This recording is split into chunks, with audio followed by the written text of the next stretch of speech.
Today we're going to talk about aliens, and separate from that, we're going to talk about the speed of the interest rate hikes, and finally, we're going to mention something I want to say about artificial intelligence. I always tell you guys that it's more about the speed of things happening rather than the actual destination. If the velocity of money slowly trickles lower over a very long period of time, it'll be less dramatic, less demanding, less hurtful than if it just dropped off a cliff really quickly. The same is true in stocks, the same is true with interest rates, the same is true in every aspect of the economy and even in life. Here's a chart of the interest rate hikes that we've seen in recent time, and the problem is the speed of the change. When the change is that quick, it's harder for companies to adapt to it, for example. Just as one example, you have a bunch of advertisements that are going to roll out, and then the interest rates go up that quickly, and all of a sudden you're like worried more about saving money, not spending money. There's all sorts of ways in which the speed of the change causes a lot more chaos. What you want is for these changes to happen slowly over time.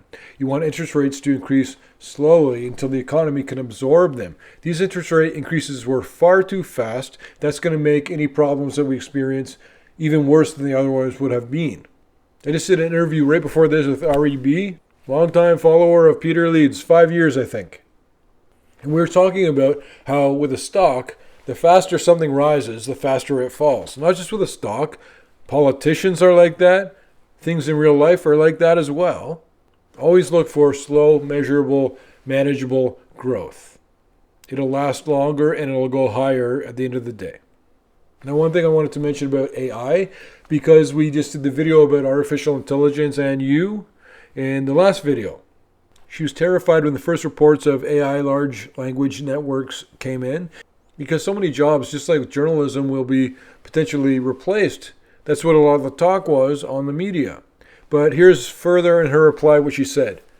Reasons why they can't provide a worthwhile analysis. They simply make up results, what computer scientists call hallucinations, use outdated information, and just don't have the intellectual capacity to produce any content that has any analytical or intellectual rigor.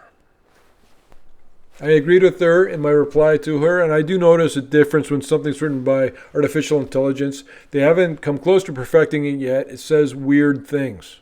But Stephanie's working really hard on the Twitter account.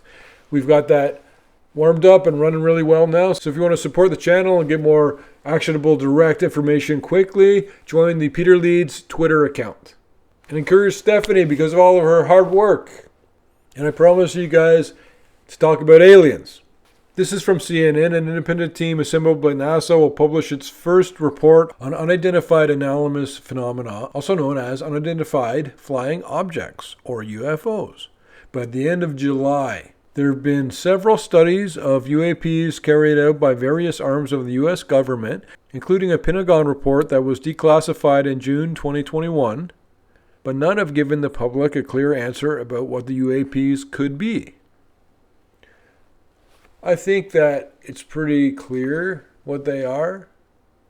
Why are we assuming that they are not aliens? That's the weird thing.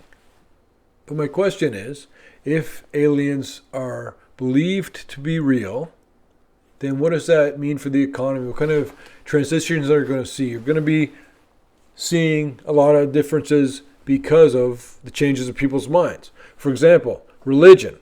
And I was not brought up from any actual religious aspect, and I think that it's really important that anybody can observe and follow whatever religion they want to. I myself was never grown up in that kind of environment, so I don't know a lot about this stuff, so that's why I'm asking. How does the belief in the reality of aliens affect a lot of religions?